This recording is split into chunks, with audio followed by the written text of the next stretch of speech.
Hello and welcome back to another episode of the Enhanced Pod. Today's guest is Charlie Binns, a performance nutritionist working in elite sport, and he is currently the nutrition lead for the England and Wales Cricket Board. He's operated in some of the highest levels of professional sport, including previous roles at Birmingham City Football Club, Tottenham Hotspurs, as well as the FA Association of Wales. Charlie holds a master's degree in sports nutrition from St. Mary's University, Twickenham, and he specialises in fueling athletes for performance in high-performance environments. Perfect. So yeah, Nick, thanks for having me on this podcast, mate. I really appreciate it. And yeah, how I got into sports nutrition essentially was for me actually playing professional sport myself. So I was in football from a young age. I was a youth apprentice at my hometown club of York City. Unfortunately, a career in football didn't go to fruition. I went into the semi-professional scene, and during that stage, that's where I really got into my nutrition. Really, for me, actually trying to find marginal gains myself because I was still wanting to get back into the professional scene, and yeah, also just off the back of that, helping some of my friends and my teammates in my team around the nutrition extent, and that's how I essentially got into sports nutrition. I then went on to university, where I studied my undergrad in just the standard sports and exercise science at Leeds Trinity University, and then went straight on to a master's at St Mary's University in Twickenham down in London, where I then went into more advanced applied sports nutrition. And yeah, after I did my master's program there, I was quite fortunate. I had some good mentors whilst I was down in Twickenham in London, where I actually reached out to them on LinkedIn or through various social platforms just to get a bit of work experience and a bit of volunteering experience, which I must admit I'll put forward. I do think that is missed at the moment. I do think that is missed in this day and age in terms of graduates coming through the system. They do feel like that once they've done their master's program, it's straight into a full-time salary role. And I know, and as people who I've spoken to practitioner-wise, that's not always the case. And you certainly do need to do your due diligence of work experience and volunteering and shadowing on Tuesdays and Thursday nights that I used to do at Richmond Rugby Union, where I used to go down on a Tuesday, Thursday night after I finished my day at uni to mentor a well-regarded sports nutritionist. And yeah, and from there on in, that's where I landed my first consultancy role at Birmingham City Football Club. So that was with the men's first team. I was there once or twice a week. So it was a very consultancy-based role. And I did that for a couple of years, and that's when the full-time role at Tottenham Hotspur came up, which was obviously a great opportunity for me. And yeah, fortunately, I took on that position in early 2021. I want to say early 2021, and that was me within the men's first team. So I did 2 and a bit years there. I was junior nutritionist, so I was still working under a lead nutritionist, which for me still early in my career was great for me because I was still learning my day-to-day trade as an elite sports nutritionist. But this role was really, it gave me such a breadth of experience and a breadth of knowledge of how to work with elite athletes. I used to travel everywhere with the first team, home and away. I used to be in every day working with some of the best players in the world at that time, or regarded as the best players in the world. I worked through 3 or 4 various managers who had different outlooks on nutrition. So that was a challenge in itself on how they perceive sports nutrition within the elite environment. And yeah, it was a great full-time starting position for me, and something that I would go back and say, yes, that was probably the time where I really felt like I was becoming a sports nutritionist who could work in the elite environment. I always said to myself I wanted to work in various sports. I didn't want to just be a one sport. I didn't want to just be a one sport practitioner. So when the England cricket role came up, it was certainly something that I really wanted to jump at the chance to work in another sport. Cricket was always my summer sport. I wouldn't really class cricket as a summer sport nowadays with all the franchise tournaments and everything. I certainly feel like it's a year round sport. But yeah, I joined up with England Cricket, where I now lead the provision on the men's side. So I look after all our senior contracted players. Um, I lead a pathway nutritionist who works with our younger lions, so our under-19s who just had a very successful time at the World Cup. Unfortunately, just falling short at the in the final against the very strong India team. But yeah, with where I am now, it's a great role. It definitely has scope to improve, and which I'm trying to do that in coming into now my third year. So well established in the role that I'm in now. Charlie, what I love most about your story is you've spent a lot of time, although you're still young, you spend a lot of time kind of putting yourself out there, perfecting your craft, honing your craft. And I agree. I think that's something that is sometimes maybe missed a little bit in this day and age. Talk us through, in your role from a nutrition point of view, how do you find athletes across codes approach their nutrition? And I know your part of your role is obviously clinical, but part of your role is also in education of athletes in these spaces. How do rugby players versus footballers versus cricketers respond to their nutritional sort of behaviors and their fueling for sport? Yeah, so it's definitely different between sports just because of the nature of sport that we know that football and rugby is a everyone knows the time of what a match will be, so then you know what the start time is, you know what the end time is. Cricket is a very unique sport, and I don't feel like unless you actually work in the cricket environment, you don't actually realise the demands of the sport and how physically demanding it is. And I'm not just talking physically demanding out on the pitch. It's the travel, it's the different cultures, the different environments. It's a multifactorial, complex sport that I don't think people actually understand that how physically demanding it is. Um, but again, going back to like the actual nuts and bolts, behavior change and the nutritional habits.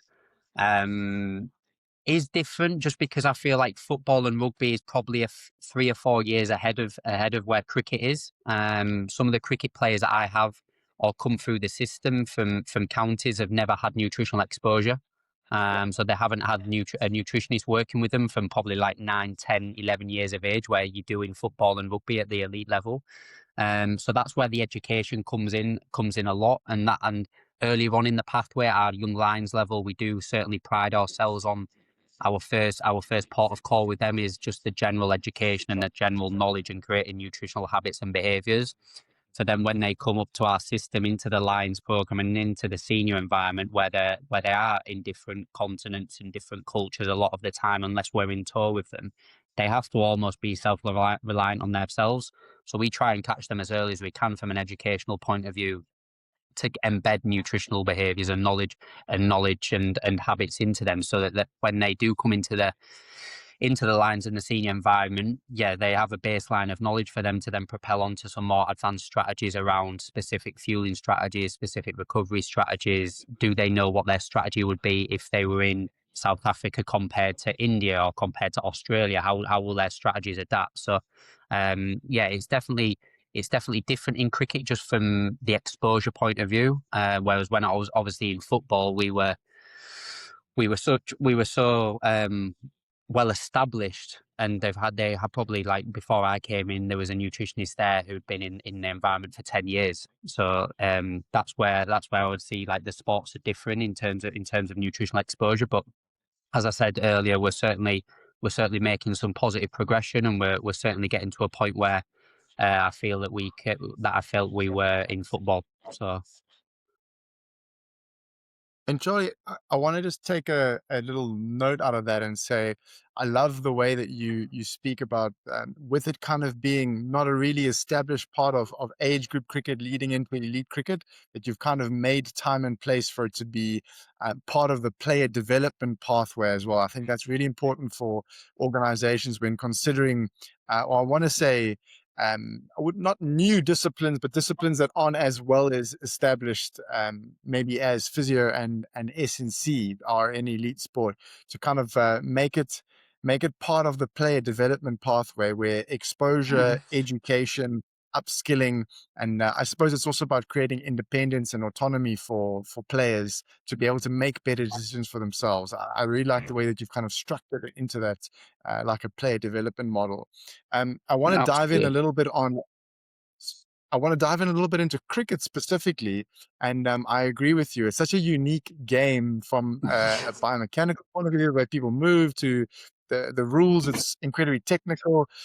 I think it's also one of the only sports where there's these three different formats, which are all incredibly unique in their own right. Talk us through some of your considerations. You've just in the UAE for a tour. You've toured around the world. You were in Australia during the winter. Um, how does environment, climate, on top of different formats, kind of inform the way you approach fueling cricketers specifically? And maybe you might need to break that up into bowling and batting performance as well. Yeah. Yeah, I mean, we go across. I think we go across most of the continents in the world in terms of cricket touring and where we play. For example, like the humidity and the heat in places like Sri Lanka, India, the Middle East, in Abu Dhabi, Dubai. We have a big focus and a reiteration always when we go over to those countries around hydration practices, carbohydrate practices, which again obviously is throughout wherever we're playing. But we do hone in on certain nutritional strategies in different environments. Um, Again, when we go to these countries, the culture's different, and people have to adapt to different cultures and different food cultures, for example. So the food availability will not be something that you would categorically see day to day in the UK. Like I think the general public and people everywhere are normally setting on all of their own routines and habits, even when they're at home. So like from going from your standard routine in the UK to then going over to the subcontinent where food availability isn't the same, or the food choices aren't the same as you in the UK. So we have that to adapt to as well. Um, we have started to, with our England test team, actually start to travel with a chef over to the subcontinent. Just because we feel like that would be a marginal gain for us, in terms of the food choices that the players, we do incorporate foods when we go to the subcontinent that we enjoy, from Sri Lanka, to India to Pakistan, because our players do enjoy those type of foods. But when we come to like on the match day, sometimes because of the routines that they've had at home in the UK, they don't always agree with them. So we try and bring in some more foods that they're used to in the UK, and they're used to training on and training with, because we always try, and whatever strategies we put in place for players, we always trial them out in training first, and that's usually back in the UK for us to enter that into different environments. I mean, the unpredictability of match duration and match formats is always one that has really interested me since I've come into the sport. As we know, the T20 and ODI formats are similar to a football or rugby game. We know where the starts, we know the start and we know the end of the game. We normally know what the players will get through in terms of physical load. Whereas a test match, it's very unpredictable, and you don't know what you're going to do on the first day to the next day. So it's always about us being, as a support staff and support team, and from a nutrition point of view, being proactive and not reactive on what we have accessible to the players, from high carbohydrate snacks, high carbohydrate fluids for if a player, if we're batting, for example, and for we lose quick wickets and we're back on the field in the next half an hour, how can we have things accessible in the change room and in and around the players, so that they can top up on their fuel, ready to go straight onto the field. So there's a lot of different things we take into consideration in different environments. But that's one of the reasons why I love working in the sport of cricket. It's never the same day to day. It's never the same toe to toe, and it always keeps you on your toes from an organisational logistic point of view, especially in the area of nutrition. Tony, I want to hone in on something there. You mentioned, and I like it. You kind of have to be quite fluid in terms of almost reading and understanding what's happening in the game, so you can kind of help your guys prepare for what's coming next. You mentioned maybe you're ending a batting innings and you're about to go into the field, and so all of a sudden, okay, how do I get the changing room ready in terms of fueling options available, whether it's drinks or snacks or whatever. Maybe it's in a test match and you've got a guy that's out in the middle for 4 to 6 hours of batting, how are you supporting that in between the session breaks as well? So I like that kind of fluidity that you speak about. Um, just for interest's sake, what is the sort of carbohydrates per hour consumed in different formats? Maybe by bowlers and batters, if you can, if there's any information out there. Yeah, so we like the general recommendations across sport, unless you're going into those ultra endurance events, where they actually train the gut to take on more carbohydrates. We look around between the 30 and 60 gram per hour mark. And again, this is very highly individualized to the player. So as a bowler, like especially between spells, I use little triggers for bowlers and batters. So for bowlers, I use boundary overs. So when they're usually fielding at the boundary, can we look to have something on hand or to support them so that they can regularly sip on a high carbohydrate solution, or they can take on things like gels, bars, or whole foods such as bananas. And then as a batter, which I feel is a little bit more difficult for a batter just because of the how the game situation is for the batter, I normally use overs faced or runs scored. So overs faced, like between 8 to 10 overs, we have that as a trigger where, okay, 8 to 10 overs, if there is a wicket or is an opportunity where the 12 man can come on, can we look to take something on board in terms of an actual a solid energy gel, or the carbohydrate fluid that comes out, or another trigger, depending on how you're playing, use the 50 runs scored as a marker of getting hydration back on board, high carbohydrate supplementation back on board. So that's how we differentiate between the bowlers and batters. That's how we use the carbohydrates in game to keep the glycogen stores of the players topped up. Just because of the prolonged nature of the sport and time on feet, and as I'm going back to what we previously said, the physical demands of the sport are high in any format. T20, ODI, just because of not even just the match actual game situation, but the congestion of schedules that they have normally during their tours. They normally only have 24 hours between games, so we're always thinking about the next game and the next 24 to 48 hours. As soon as they get off the pitch, right, we have a recovery strategy that is going to enable them to recover optimally to then go again in 24 48 hours time.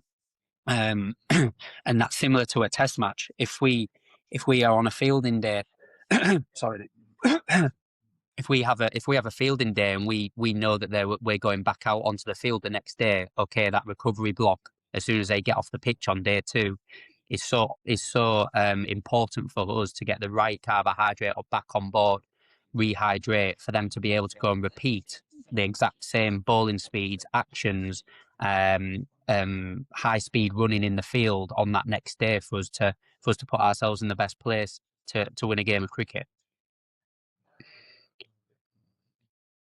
I think what sometimes happens is we almost over-index on, I want to say, passive recovery modalities, and we under-index on probably the two biggest pieces, which is your nutrition and the sleep part. And I think when you think about nutrition, it's easy to kind of get to hone in to the in-match performance.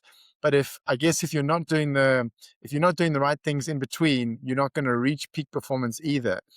What sort of strategies do you have for not only other nutritionists or dietitians in sports settings, but for sports med professionals? What kind of behaviors should we try and encourage with athletes around their fueling outside of their event or match day?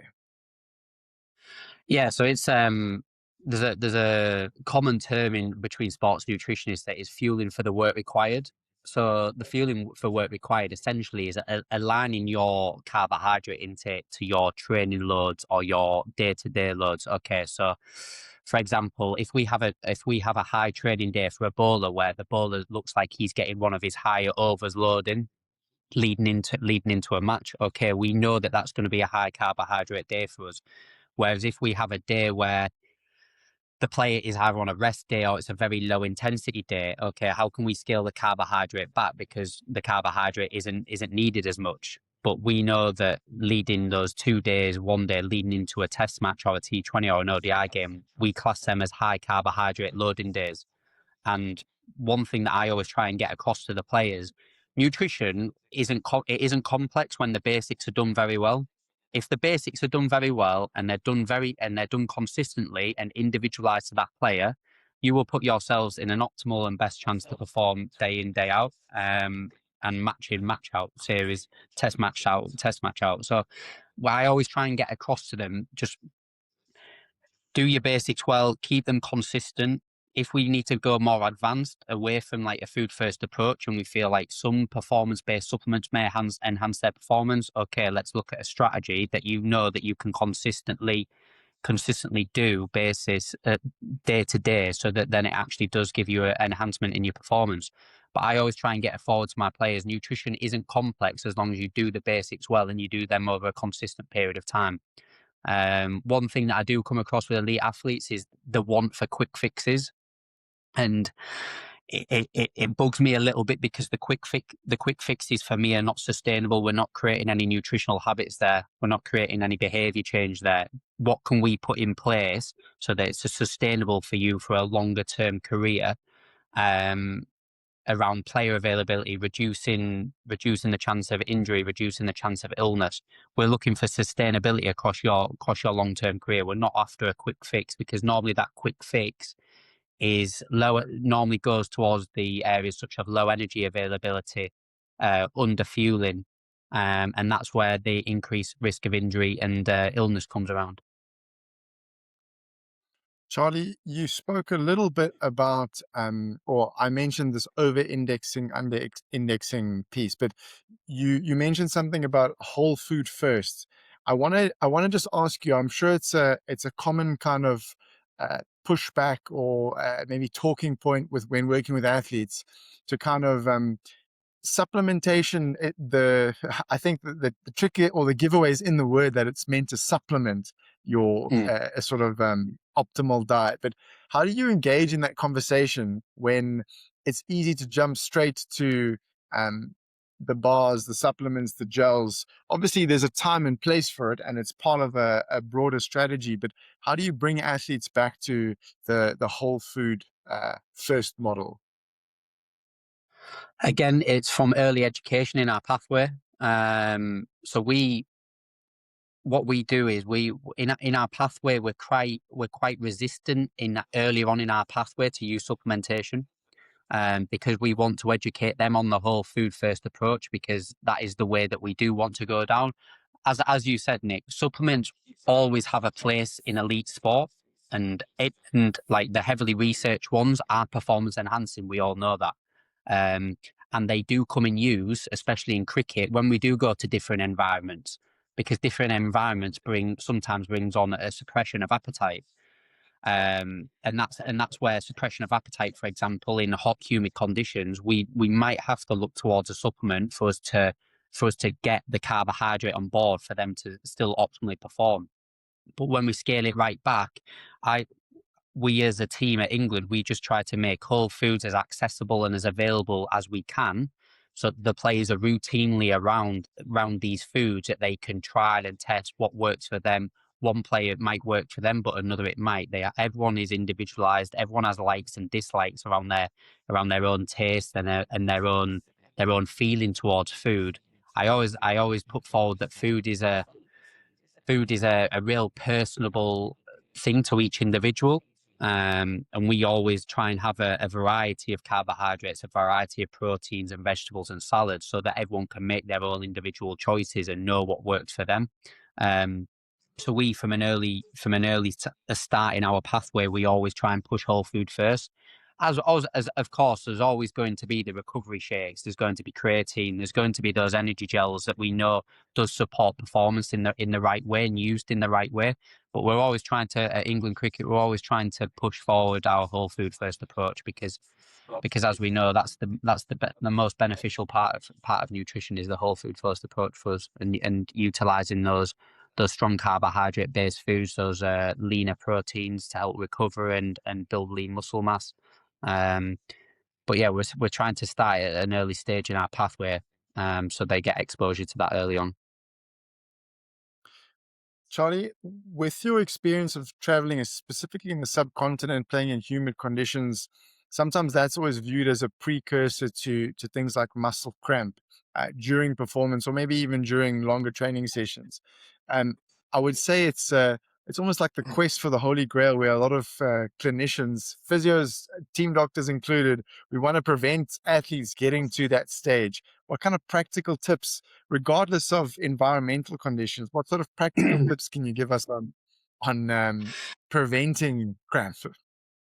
So without going down a real hole along that, I'd probably pick out two, and that is carbohydrate intake and then good solid hydration practices. They're my two key. So everyone, for cramping, which is correct, will go straight towards the hydration. Okay, where are they from a hydration point of view? Are they euhydrated or are they dehydrated? When in fact, if we scaled it right back to that carbohydrate loading period of those days leading in, your muscles need the carbohydrate and the energy to be able to force those muscle contractions out time and time again. If they don't, that's when they will cramp. However, the hydration also comes along with consistent hydration, and this is common across the board. Like, we have athletes who are not thirsty and they don't feel like they need a drink, but then an hour down the line, 90 minutes down the line, they're starting to feel cramp.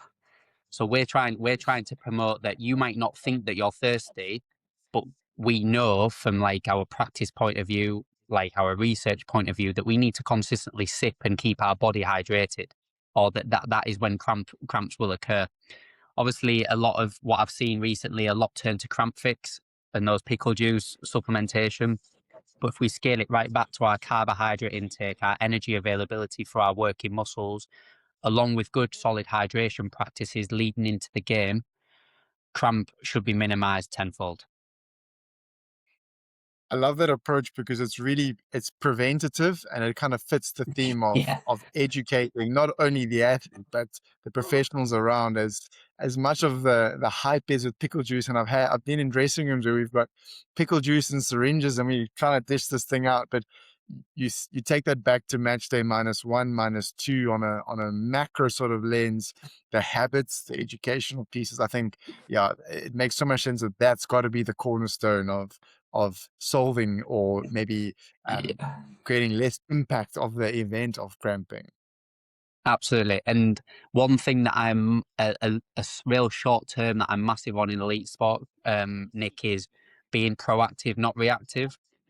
I think there's so many times where we are reactive to things that happen in game situations or happen on the field of play, that sometimes we actually can't pull back. Whereas if we were proactive in preventing that, we would be in such a better position, and hopefully that could then provide success in match outcomes.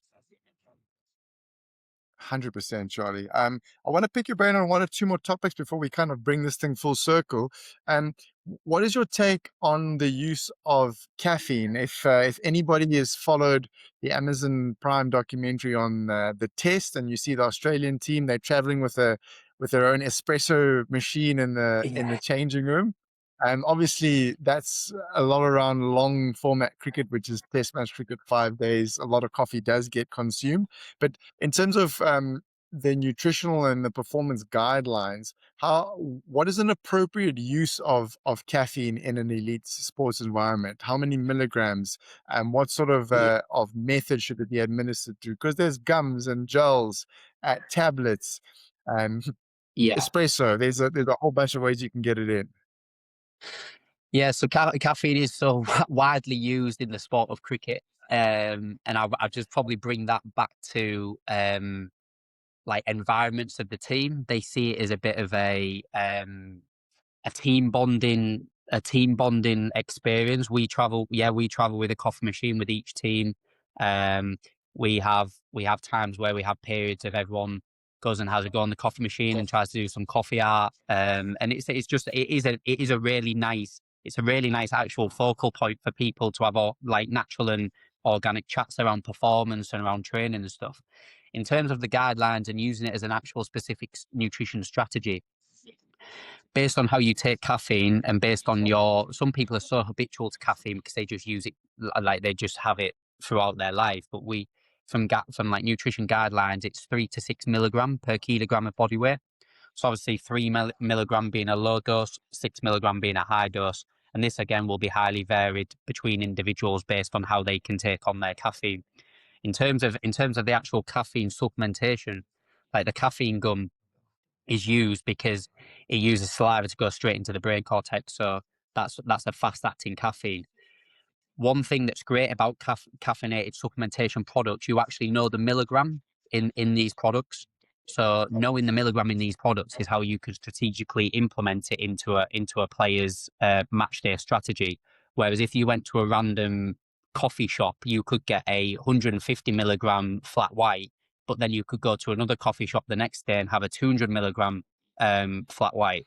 So using the supplementation from a caffeine point of view, we use it through caffeine gum, we use it through caffeine tablets, and we use it through caffeine gels. But we use those strategically because we know the exact amounts of milligram of caffeine in those products for it to enhance performance, but also in the evening not disrupt sleep. And again, it's a big one that we do trial and test out in the UK. We do trial it to the absolute milligram per individual, because obviously in cricket, especially in the shorter ball formats, these go later on into the night. And if we're thinking about concentration and alertness for a bowler to come back on late in the game for a final spell, or a batter to stay in the game from an alertness and concentration point of view, we need to ensure that these milligrams of caffeine that the players are having individually are strategically placed so that this does not disrupt recovery and the sleep if they have to go and perform 24, 48 hours down the line. I love the way that you've kind of taken a scientific and social approach and kind Yeah. of laid out the whole spectrum to us. But I'm a huge one for being able to measure almost everything that we implement as clinicians. I think that's a core part of our function. Interestingly enough, caffeine gum is extremely hard to find in South Africa. Are there a lot of informed sport or informed choice tested brands available in the UK? Yeah, so me specifically, I use a company called HealthSpan, which they provide England cricket with not only just caffeine gum, but they're where we go for our vitamins and all our minerals that we get from for our players. Other companies that have caffeine based products that we use here that I know that's widely used across the world is Science in Sport. They've got a caffeine gum and they've got caffeinated gels as well. But yeah, HealthSpan are the caffeine gums that we go to on a regular basis. Awesome, and thanks for sharing that tip with everybody. Charlie, before I let you go, I want to just pick your brain and fire some rapid, quick questions at you to kind of bring it full circle. And I want to ask you, what do you?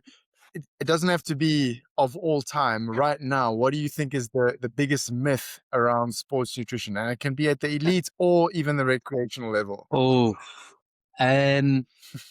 across the board, it would probably have to be, and I still see this in elite athletes, protein being the most important nutrient for performance. Athletes have a big fixation on protein. And if we look at the wider piece, I could guarantee that 9 times out of 10, an athlete will be hitting their protein requirements without even knowing about it. But what comes with obsession and fixation over protein then brings carbohydrate below it, which they then they probably look to underfuel, and they don't have a big prioritization on carbohydrate, where we all know that is the currency for fueling performance. So I'd probably say at the moment protein being the most important nutrient for performance. But however, it certainly has its aspects in performance from a recovery point of view, a building of lean muscle mass, supporting muscle contractions. However, like carbohydrate for me is still a key nutrient for performance and always will be. I think that's a great answer, and I see that play out in so many settings, from adolescent sport to recreational sport and elites as well. Charlie, I want to ask you if there's any advice that you could give to your fellow clinicians in the sports medicine setting. So whether it's team doctors, physios, trainers, what should we understand, or one thing that we should understand about fueling athletes? Phew.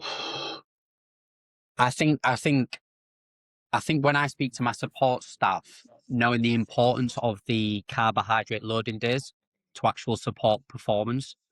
Um, I don't think, and when you work in the elite environments, they certainly have good knowledge around this, but I don't think there's fully understanding around the volume of carbohydrate intake that you need in those days leading up to ensure that your glycogen stores are fully topped up individually, ready to rock and roll on that match day or that performance day. So I think we certainly at England cricket we do quite a lot of support and a lot of conversations around what does a carbohydrate loading day look like leading into those match days for performance, and how that can be repeated upon individual to individual, who again will have different likes and dislikes, will have a different structure to their day. So yeah, if I was going to give one piece of advice, just the support and the importance around those carbohydrate loading days for the actual performance days. And final question, Charlie. I want to say, firstly, just thank you for your time. But if you were to speak to a student like yourself at either undergrad or postgrad level, that was aspiring to be where you are now, obviously in international cricket, representing your country, but I mean, prior to that, the Premier League is also the cream of the crop of elite sports globally.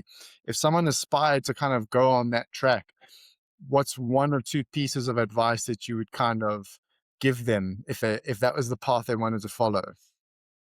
Oof. I'm going to go full circle from when we started the conversation. Don't underestimate the power of work experience. Don't underestimate volunteering in sport environments. You might not think it's an elite sport environment, but if it is a professional sporting environment, when you go for a role and on your CV you have experience of working in X sport with X mentor against someone who has literally just come out of university, I can guarantee you will put yourselves in a better place and position to get that role that you're actually after coming out of uni. So don't underestimate that. Um, one thing that one thing that I saw the other day actually is again not forgetting the research and the reading of journal articles, which even myself, I'll admit, like in the busyness of elite sport and day to day practitioner, sometimes it is a struggle to jump onto a research journal and read it back to front. But like, yes, we all know there's basics of nutrition that can be applied straight away, but like the research and still being at the top level and in the moment with scientific knowledge that's always coming out around nutrition, I do feel that it's still a massive part that some practitioners do forget. Um, so yeah, that's something for me when I'm on tour. I always try and tick off a few research journals during my travel days, and if we have time in the hotel rooms. But yeah, yeah. So going back, like, don't underestimate volunteering and work experience, and then don't underestimate the power of keeping up on your scientific knowledge, because that scientific knowledge underpins everything that you then try and practically apply with your athletes. I think that's some really, really great pieces of wisdom, Charlie. Where can people connect with you if they want to keep following your journey? Yeah, so the standard ones, LinkedIn, just my name at Charlie Bins, and then Instagram is at Charlie M Bins. Those are probably the two socials that I'm quite heavy on. Not massive on Twitter, just because when I'm scrolling on Twitter, there's so many other things going on. I don't have time to even tweet myself. So it's LinkedIn and Instagram. But yeah, if anyone wants to just reach out, obviously, Nick, I'm happy for you to share my email or my number if any aspiring practitioners or any sports med practitioner want to reach out on any further conversation. I appreciate your time. That's It's been a great conversation. That's amazing, Charlie. Thank you for your time. And I want to just say I connected with you through thanks to Instagram. And Yeah, you did. I will say Charlie's got a really great Instagram, and you get to see a lot of cool behind the scenes of what goes into being involved in these sort of elite settings. So Charlie, I'm incredibly excited to see where your journey goes, because I for no second think that as big as England cricket is, I'm sure there's even bigger things in your path to go forward. So look forward to following your journey, and all the best for the summer coming up. I know it's a busy Yeah. time.